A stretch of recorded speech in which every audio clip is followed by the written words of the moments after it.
Hello everyone, welcome back to our channel. आप सभी का इस यूट्यूब प्लेटफॉर्म पे स्वागत है। मेरा नाम है प्रतिभा।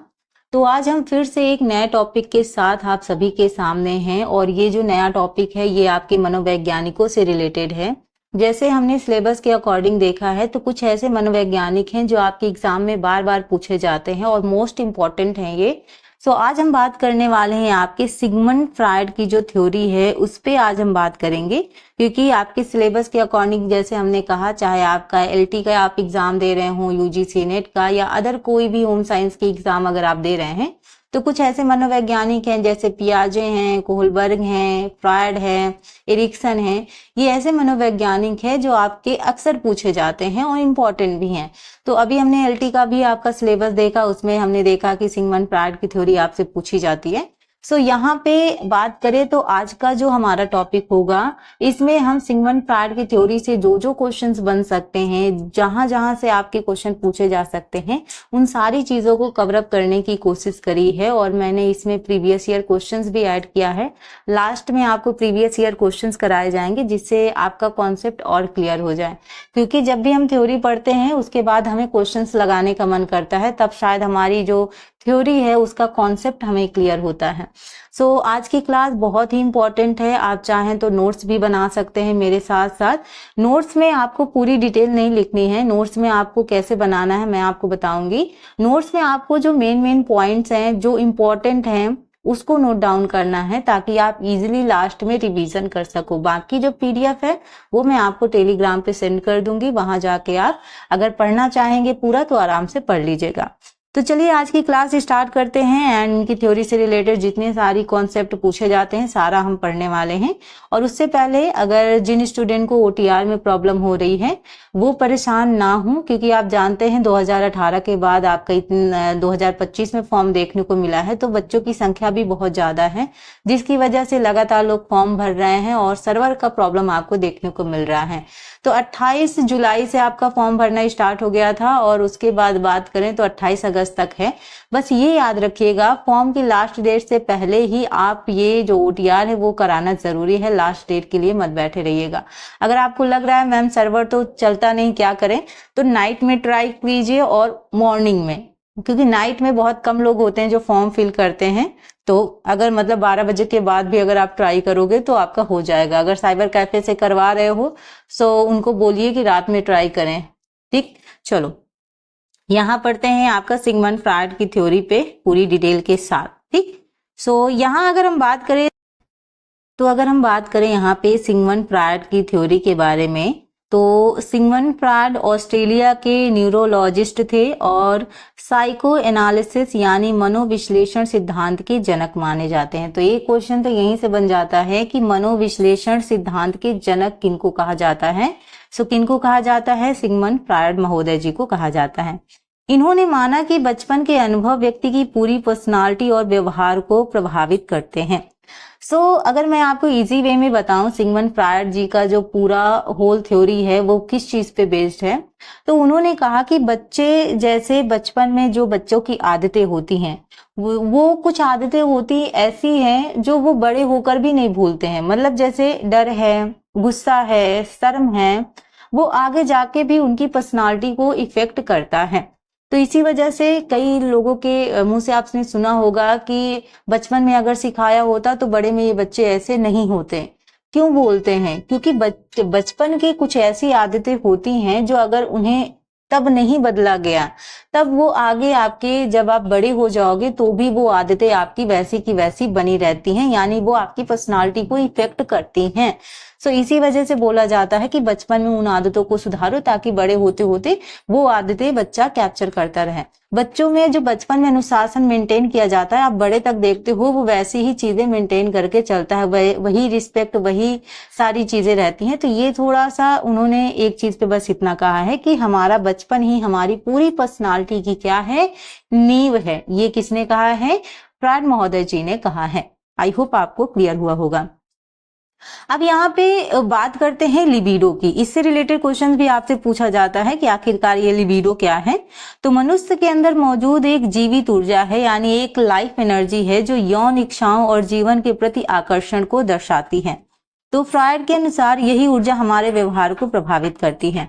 तो जैसे इसको अगर हम लोग हिंदी में बात करें तो इसको बोलते हैं कामुकता का केंद्र, यानी मानसिक ऊर्जा जो सुख प्राप्त करने की प्रवृत्ति को क्या करती है, प्रेरित करती है। यानी ऐसी मानसिक ऊर्जा, ऐसी मानसिक एनर्जी, मेंटल एनर्जी जिसे हम कहते हैं, जो हमें क्या करती है, एक प्लेजर प्रदान करती है, एक सुख प्रदान करती है, उसी को हम क्या बोलते हैं, लिबिडो बोलते हैं। ठीक है। यहाँ अगर हम बात करें एरोजेनस जोन क्या होते हैं, तो इसके बारे में अगर हम बात करें तो ये क्या होता है, शरीर के वे हिस्से होते हैं जो स्पर्श या ध्यान दिए जाने पर सुख देते हैं। यानी हमारे शरीर के कुछ ऐसे अंग, ऐसे हिस्से भी होते हैं जिनसे हमें प्लेजर फील होता है, हमें आनंद की प्राप्ति होती है। ठीक है। मतलब शरीर के वे भाग जो विभिन्न चरणों में हमें क्या प्रदान कर रहे हैं, एक तरीके से सुख प्रदान कर रहे हैं, यानी आनंद प्रदान कर रहे हैं, उसी को क्या बोला जाता है, एरोजेनस जोन कहा जाता है। ठीक है। याद रखिएगा, होते हैं कुछ ऐसे मतलब हमारे शरीर के कुछ ऐसे भाग भी हैं जो हमें प्लेजर प्रदान करते हैं, जो हमें आनंद प्रदान करते हैं, उसी को क्या बोला जाता है, एरोजेनस जोन कहा जाता है। जैसे एग्जाम्पल मान लो, अभी तो मैं इसको आपको शॉर्ट में बता रही हूँ, आगे जाके हम थोड़ा सा अच्छे से डिटेल में पढ़ेंगे। जैसे मान लो ओरल की बात करें, ओरल स्टेज की बात करें, तो ये होती है 0 से लेकर लगभग 1.5 साल। ठीक है, 1.5 ईयर तक आपका ये होता है। तो इसमें माउथ यानी मुंह का इस्तेमाल कैसे, जैसे स्तनपान करना, चूसना, तो बच्चे सब कुछ मुंह में डाल देते हैं। मतलब कुछ भी वो पकड़ेंगे, आपने छोटे बच्चों को देखा होगा, कुछ भी उनके हाथ में आता है तो वो तुरंत मुंह में डालते हैं। अगर आपने ऑब्जर्व किया हो रियल में बच्चों को, तो आपने देखा होगा बच्चे कोई भी चीज उठाते हैं, मिट्टी हुई, यहाँ तक कि कोई कीड़ा मकोड़ा भी जा रहा है उसे भी मुंह में डाल लेते, क्योंकि उन्हें तो पता नहीं होता कि ये क्या चीज है, बस उन्हें ये रहता कि इनको करना है। तो वो क्या करते हैं, हर चीज को क्या करते हैं, मुंह में डालते हैं। तो वो क्या होता है, आपका ओरल होता है। यानी इस चीज में अगर बच्चा ज्यादा या कम फीडिंग करता है तो फ्यूचर में क्या होता है, बच्चे में खाना खाने की, अपना नील जो बाइटिंग होता है उसको करने की जो आदतें होती हैं वो पड़ जाती हैं। सो ये स्टेज आपकी होती है। बात करें एनल की, तो इसमें मल द्वार जिसे कहते हैं, यहाँ पे आपका क्या होता है कि बच्चों में टॉयलेट ट्रेनिंग दी जाती है। तो अगर मतलब जैसे बच्चों में अगर टॉयलेट ट्रेनिंग कब दी जाती है, ये एज भी कभी कभी पूछ लिया जाता है। सो 1.5 साल से लगभग 3 साल तक जो बच्चा होता है उसको। ठीक है। तो अगर आप किसी को देखते हैं बहुत ज्यादा साफ सुथरा है, तो हो सकता है उसे बचपन में ही ऐसी स्ट्रिक्ट टॉयलेट ट्रेनिंग मिली हो जिसकी वजह से वो ऐसा होता है। ठीक है। बाद में अगर बात करें फैलिक की, तो आपका ये लिंग अंग मतलब 3 से 6 ईयर का होता है। तो इसमें जेंडर आइडेंटिटी होती है। ओडिपस और इरेक्टा जो आपके होते हैं, ओडिपस मतलब जैसे लड़कों का माता के प्रति झुकाव या लगाव या आकर्षण कह सकते हैं, और इलेक्ट्रा मतलब जो लड़की है, ठीक है, उसका पिता के प्रति लगाव या आकर्षण कह सकते हैं। तो कई बार आपसे पूछा जाता है कि ओडिपस और इलेक्ट्रा जो है वो किस स्टेज में होती है, सो वो आपका होता है फैलिक स्टेज में। यानी एक तरीके से जो आपका लड़का है वो किसे ईर्ष्या करने लगता है, पिता से, मतलब उसको माता से लगाव रहता है, तो वो पिता की जो चीजें हैं उसको ऑब्जर्व करने लगता है, क्योंकि उसे लगता है कि माता पिता से स्नेह करती है, तो मैं अगर ऐसी हरकतें करूंगा तो वो मुझसे भी वैसा ही स्नेह करेंगी। ठीक है, गलत वे में नहीं, इसको मतलब दूसरी तरीके से, क्योंकि बच्चा अपने माइंड से नहीं सोच रहा है, सब कॉन्शियस माइंड से सोच रहा है, वो मतलब उसकी वैसी चीजें चल रही हैं। और जो लड़कियां हैं वो क्या करती हैं, माता से ईर्ष्या करती हैं, और जो पिता हैं वो पिता की ओर आकर्षित होती हैं। तो इस तरीके से ये दोनों चीजें होती हैं। तो आपसे पूछा जाता है कई बार कि फॉलिक स्टेज में क्या होता है, तो मतलब आपने देखा होगा तो लड़के लोग माता के लाडले होते हैं, आपने देखा होगा, और जो बेटियां हैं वो पिता की लाडली होती हैं, तो इसी वजह से ये चीज होता है। ठीक। लिटेंसी की बात करें तो नो फोकस 6 से 12 ईयर का होता है। इसमें क्या करता है, बच्चा लर्निंग, फ्रेंडशिप वगैरह जोन में चला जाता है, सेक्सुअल फीलिंग दब जाती है, और बच्चा खेल और पढ़ाई में लग जाता है। मतलब जैसे अभी तक जो सेक्सुअल फीलिंग आ रही थी बच्चे के अंदर, वो एक तरीके से दब जाती हैं। अब बच्चा क्या कर रहा है, बच्चा अपने फ्रेंड जोन में चला गया है, पढ़ाई, खेल वगैरह इन सब में लग जाता है। यानी अगर उसको इस स्टेज में अगर कोई उसको एक्स्ट्रा एक्टिविटी, एक्स्ट्रा करिकुलम करने को देता है, तो शायद उसके फ्यूचर के पॉइंट ऑफ व्यू से बहुत अच्छा होगा। वहीं जेनेटियल की बात करें तो ये 12 प्लस ईयर का होता है। तो इसमें क्या होता है आपका फोकस अडल्ट सेक्सुअल मेच्योरिटी पर होता है, यानी टीनेज में अपोजिट जो जेंडर है उसकी ओर आकर्षण शुरू हो जाता है। और इसी स्टेज में अगर आप बच्चे को सही गाइडेंस दे पाएंगे तो बच्चा सही राह पे जाता है। अगर गलत गाइडेंस मिल गई या बच्चे को गाइडेंस ना मिली तो शायद वो राह से भटक भी जाए।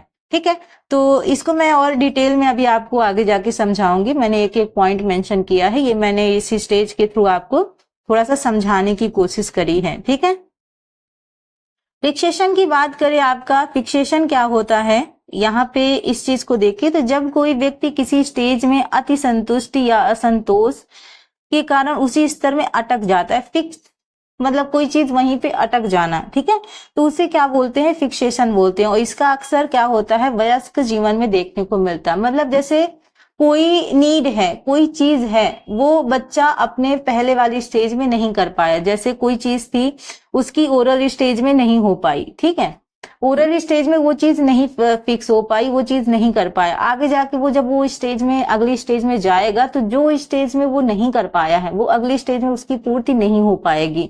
मतलब वो चीज वहीं पे अटक जाएगी और बड़े होने पे वो चीज आपको दिखेगी।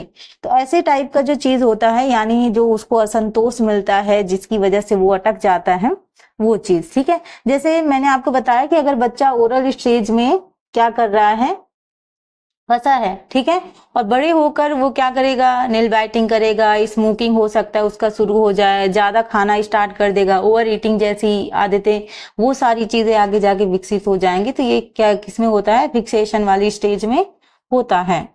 ठीक, यहाँ पे बात करें बचाव तंत्र क्या होता है, डिफेंस की बात करें तो जैसे अचेतन यानी अनकॉन्शियस तरीके होते हैं जिससे मन अपने आप को चिंता, तनाव या अस्वीकार इच्छाओं से क्या करता है, बचाता है। तो ये आपकी ये स्टेज हो जाती है, यानी बच्चा का जो आपका अनकॉन्शियस माइंड है, ठीक है, उसको जैसे मान लो बहुत ज्यादा स्ट्रेस हो रहा है, बहुत ज्यादा एंजाइटी हो रही है, उसको अस्वीकार इच्छाओं से वो क्या करता है, बचने की कोशिश करता है, अपने आप को बचाता है। तो ये आपका डिफेंस वाला स्टेज होता है। अगर देखो सिंपल मीनिंग में हम थोड़ा सा अगर समझने की कोशिश करें यहाँ पे इसको, तो यहाँ पे इसमें होगा रिप्रेशन, ठीक है, यानी एक तरीके से आप करेंगे दमन, यानी किसी दर्दनाक घटना को क्या कर देना, भूल जाना, उसको क्या बोला जाता है, आपका दमन बोला जाता है। वहीं डिनायल की बात करें यानी अस्वीकार की बात करें तो कोई व्यक्ति कहता है मुझे कोई समस्या नहीं है, ठीक है, जबकि क्या है, समस्या है। मतलब अगर आपसे कोई व्यक्ति कह रहा है, डिनायल कर रहा है, नहीं मुझे कोई प्रॉब्लम नहीं है, मुझे कोई दिक्कत नहीं है, बट रियल में प्रॉब्लम है, वो ऐसे ही बोल रहा होता है ना। कुछ लोग की आदत होती है वो बोलते हैं अरे अरे कोई बात नहीं, कोई प्रॉब्लम नहीं है, मैं बिल्कुल ठीक हूं, लेकिन रियल में क्या ऐसा होता है, नहीं होता है। यहाँ आरोपण की बात करें, प्रोजेक्शन की बात करें तो अपनी गलती दूसरों पर डालना। मतलब होते हैं कुछ लोगों की आदतें आपने देखी है कि खुद की मिस्टेक हुई लेकिन वो अपनी मिस्टेक स्वीकार ना करके वो अपनी मिस्टेक किसी और पे थोप देते हैं कि नहीं गलती तुम्हारी थी, मेरी गलती तो थी ही नहीं। तो ऐसा टाइप का। ठीक, वापसी की रिग्रेशन की बात करें तो तनाव में बच्चा फिर से उंगली चूसने लगता है।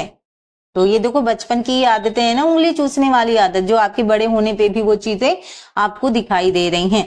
वहीं परिशोधन की बात करें तो यौन ऊर्जा को कला, खेल आदि में क्या करना, बदलना, ये चीज उसमें आ जाती है। तो ये किस में आएगा, डिफेंस में आ जाएंगी ये सारी चीजें। ठीक है, अब बात करते हैं यहाँ पे फ्रॉइड महोदय जी की।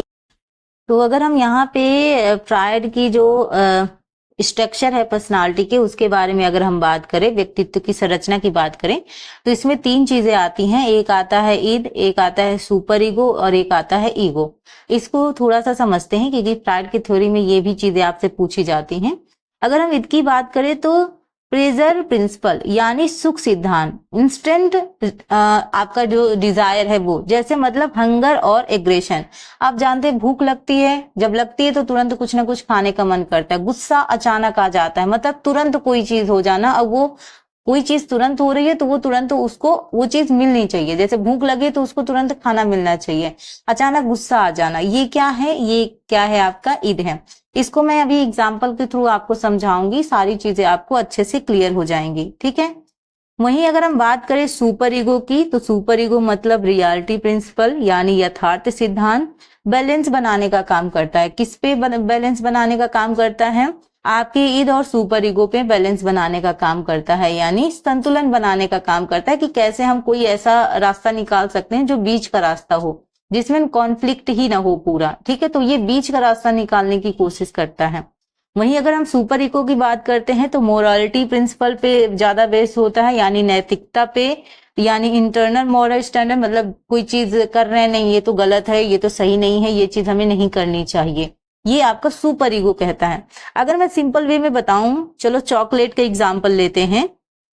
जैसे मान लो चॉकलेट का अगर एग्जाम्पल लें तो ईद आपसे क्या कहेगा, चॉकलेट दिख रही है, वो कहेगा नहीं इसको तुरंत लो, ये चीज चाहिए तो अभी के अभी चाहिए, मतलब आपको तुरंत चाहिए, ये क्या कहेगा, आपका ईद कहेगा।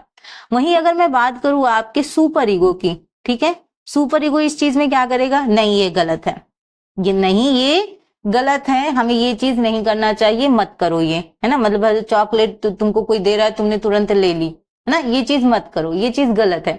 वहीं अगर हम बात करें ईगो की, ईगो क्या कहेगा, रुको रुको रुको, हमें बीच का रास्ता निकालना चाहिए, ऐसा तो नहीं है भाई चॉकलेट सामने दिख रही है मुंह में पानी आ रहा है, ऐसा तो है नहीं कि हम मना कर दें, है ना। सिंपल सा हम क्या करेंगे, कोई बीच का रास्ता निकालेंगे। बीच का रास्ता क्या हो सकता है, बीच का रास्ता ये हो सकता है कि चलो लेने से पहले, चॉकलेट लेने से पहले हम पूछ लेते हैं अपनी मम्मी से, किसी से पूछ लेते हैं हमें चॉकलेट लेनी चाहिए या नहीं लेनी चाहिए, अगर वो हाँ कर देते हैं तो ले लेते हैं, नहीं करते तो नहीं लेते। यानी वो क्या करता है, वो बीच का रास्ता निकालने की कोशिश करता है, वो आपका क्या होता है, ईगो होता है। राइट, आई होप आपको समझ में आ गया होगा। चलो यहाँ पे जो मैंने आपको ऊपर बताया था वही मैं आपको फिर से, जैसे ओरल का मैंने आपको 0 से लेकर डेढ़ ईयर तक बताया था, 1.5 साल तक बताया था। माउथ में होता है फीडिंग ट्रस्ट वगैरह होता है, जैसे मैंने आपको बताया ना कि बच्चा हर चीज मुंह में डाल लेता है, और इस एज में अगर बच्चा ज्यादा या कम फीडिंग करता है तो आगे जाके इन फ्यूचर वो ज्यादा खाना खाने लगता है, वो नेल बाइटिंग करने जैसी जो समस्याएं हैं वो मतलब होने लगती हैं इस चीज में। ठीक है, वहीं अगर हम लोग इसकी बात कर रहे थे एनल की, तो हमने कहा था कि 1.5 साल से लगभग 3 साल तक ये होता है। टॉयलेट ट्रेनिंग वगैरह बच्चे को सिखाई जाती है ना। तो यहाँ पे अगर मतलब अगर सख्त ट्रेनिंग दी जाती है तो फ्यूचर में भी वो मेंटेन रखता है। यानी अगर मान लो जैसे आपने किसी को देखा होगा कि बहुत ज्यादा वो साफ सुथरा है, तो हो सकता है उसके बचपन से ही स्ट्रिक्ट वो चीजें सिखाई गई हूँ, जिसकी वजह से वो आगे जाके भी वो वैसी की वैसी चीजें क्या कर रहा है, मेंटेन कर रहा है, वैसे ही कंट्रोल करता है, वैसे ही अनुशासन में रहता है, क्योंकि उसके बचपन से ही वो चीजें सिखाई गई और ये रियल भी है। इसी वजह से फोकस किया जाता है कि बचपन में बच्चे को वो सारी चीजें अच्छे से, बैठने का तरीका, बोलने का तरीका, किसी से बात करने का तरीका, कहाँ कब क्या चीज करनी चाहिए, क्योंकि बहुत सारे बच्चों में आदत भी होती है कि टॉयलेट कहीं पे भी कर देते हैं, तो उनपे एक उनको सिखाया जाता है कि कैसे कहाँ क्या चीज करनी चाहिए, है ना, कब किससे क्या चीज बोलनी चाहिए। तो ये जो सारी चीजें हैं वो ट्रेनिंग बच्चे के बचपन से ही शुरू हो जाती है। अगर ये ट्रेनिंग बचपन से सख्त तरीके से नहीं की जाती तो आगे जाके बच्चा वैसा ही बिहेवियर करने लगता है। तो ये थोड़ा सा ध्यान देने लायक होता है।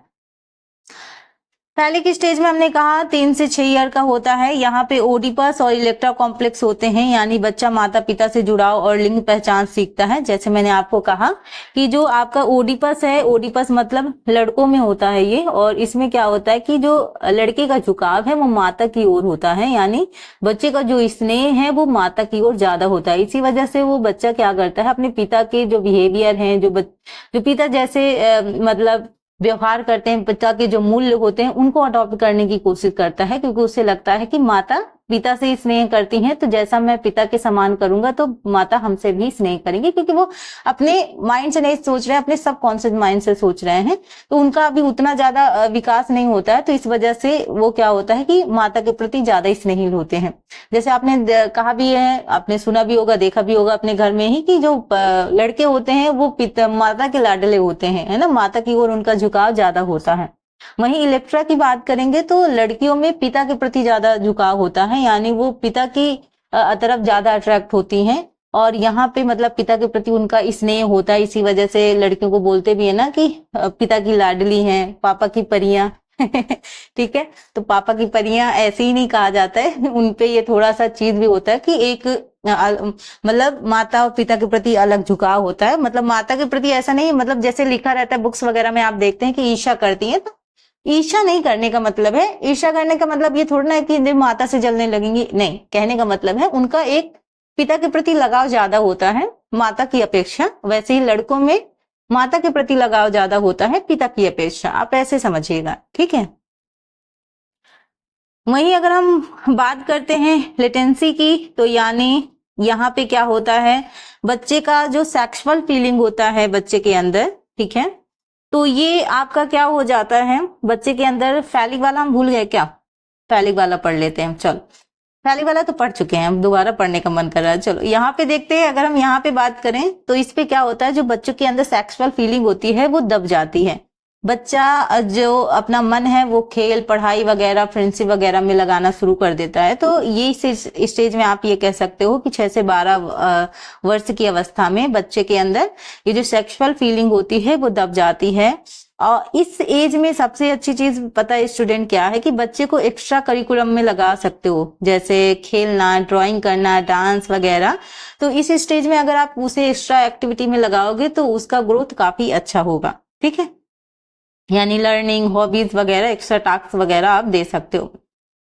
यहाँ पे बात करें जेनाइटल की, तो ये आपका 12 के ऊपर की जो अवस्था होती है वो होती है, यानी परिपक्व यौन व्यवहार और संबंधों का विकास होता है। अडल्ट रिलेशनशिप की अगर हम बात करें तो यहाँ पे क्या होते हैं कि बच्चा फोकस होता है अडल्ट सेक्सुअल मेच्योरिटी के ऊपर, यानी टीनेजर जो होते हैं वो अपोजिट जेंडर की ओर आकर्षित होना शुरू कर देते हैं। और इस स्टेज में अगर बच्चे को सही गाइडेंस मिली तो बच्चा इमोशनल और सोशली थोड़ा सा मेच्योर बन जाता है। मतलब देखो, अगर गाइडेंस इस स्टेज में बच्चे को अच्छे से आपने दी तो बच्चा चीजों को बहुत बेहतर तरीके से समझने लगता है और गलत राह में नहीं जाता है। और इस स्टेज में अगर गाइडेंस अच्छी नहीं मिली तो बच्चा हो सकता है कि गलत राह में भी भटक जाए। तो ये स्टेज काफी सेंसिटिव है, काफी इंपॉर्टेंट एज है। इस स्टेज में बच्चे के ऊपर ध्यान देना बहुत ज्यादा जरूरी है। कुछ अगर हम मुख्य बिंदु पर बात करें तो यहाँ पे बात की गई है कि फ्रायड ने अचेतन मन पर ज्यादा जोर दिया है ना, अनकॉन्शियस जो माइंड है उस पे इन्होंने ज्यादा जोर दिया है।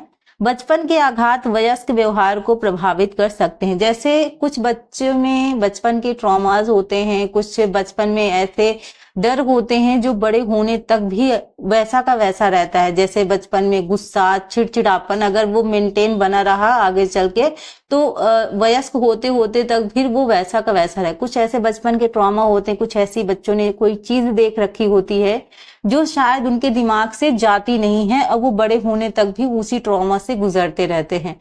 तो वो चीजें उस स्टेज में क्लियर होनी चाहिए। अगर वो दबी की दबी वैसे के वैसे रह गई तो आगे जाके बच्चों में बहुत सारी प्रॉब्लम उन्हें फेस करनी पड़ती। हो सकता है बच्चा बचपन से ही बहुत शर्मीला है, बहुत संकुचित है, किसी से कुछ कह नहीं पाता है, तो हो सकता है वो आगे जाके भी वैसा हो जाए।